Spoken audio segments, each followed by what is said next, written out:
that grievances be noted, and I give the call to the member for Canberra. Thank you, Deputy Speaker.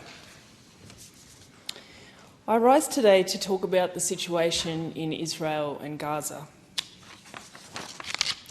Since I spoke about this issue in the previous sitting week, the violence has escalated dramatically. We have rightfully condemned the actions of Hamas unequivocally. They have targeted innocent civilian Israelis, including children, who continue to be held hostage. While Israel has a right to defend itself, as our Foreign Minister has said, the way that they defend themselves matters. And we have called for the protection of civilian lives. The scale of the death and destruction in Gaza at the moment is unfathomable. Babies in neonatal intensive care are dying due to a lack of fuel to power hospital generators. Families are being wiped out in their entirety. I have met with many in our community in Canberra from the Palestinian community, including this afternoon I met with a group of women who wanted to tell me about what their community is going through. One woman said that 30 members of her family have been killed.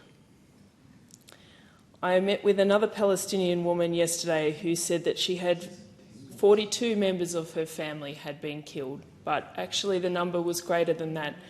But that because many were under the rubble and that the people are removing the rubble by hand because there's no other way, that number is actually far greater. I've heard horrific stories of amputations and operations going on without anaesthetics, that the situations in the hospitals are absolutely dire.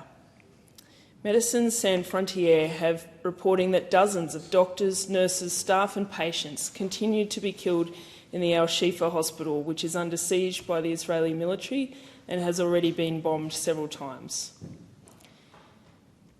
It's been reported that when people have attempted to leave the hospital, that they have been killed on the spot. And today the UN observed a moment of silence for the 100 UNWRA staff who lost their lives in Gaza since October 7. This marks the highest number of UN aid workers killed in a conflict in such a short period. Hospitals, schools, universities and refugee camps have been bombed. Palestinians have a right to live in peace in their homeland, as do Israelis. And when I talked to members of the community this afternoon, they told me that they feel frustrated, hopeless and unable to do anything to help. And I want to say to members of the community, my community here in Canberra, whether they are Palestinian, whether they are Israelis or have links to those communities, that I absolutely have the deepest concern for your suffering at the moment, which I cannot fathom. And that our government is concerned about every innocent person that is being killed, regardless of on which side it is. I also want to thank the hundreds and hundreds of Canberrans who have written to me calling for a ceasefire. And I want to thank you for your concern about this situation and for writing to me about this. And I want you to know that I hear you. And as our Foreign Minister has said, we all want to see the next steps towards a ceasefire and a political process for a just and enduring peace. We have reiterated our commitment to a two-state solution. And without an end to violence, that can never be achieved. But of course, this cannot be one-sided, and Hamas is still attacking Israel using human shields and holding more than 200 hostages.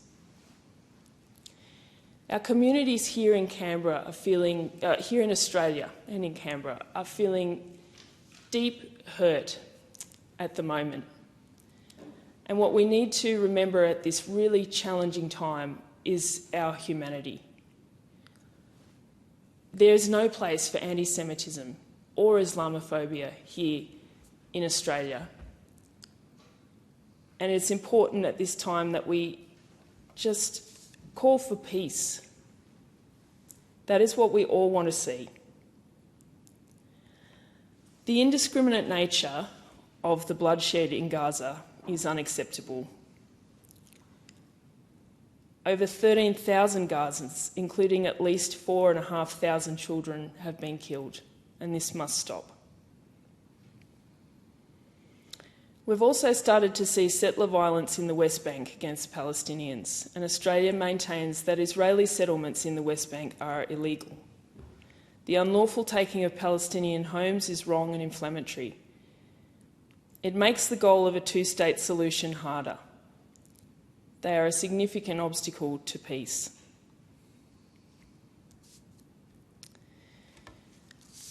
I was really concerned as well to hear from people in my local Palestinian community to hear that they believed that Australia was sending weapons to Israel.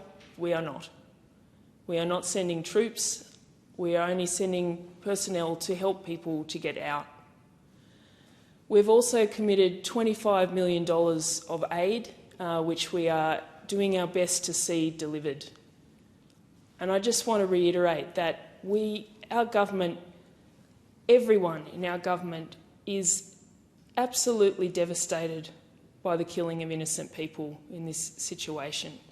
And the deepest hope of everyone in our government is for enduring peace in the Middle East and a two-state solution where both Palestinians and Israelis can live in peace and security.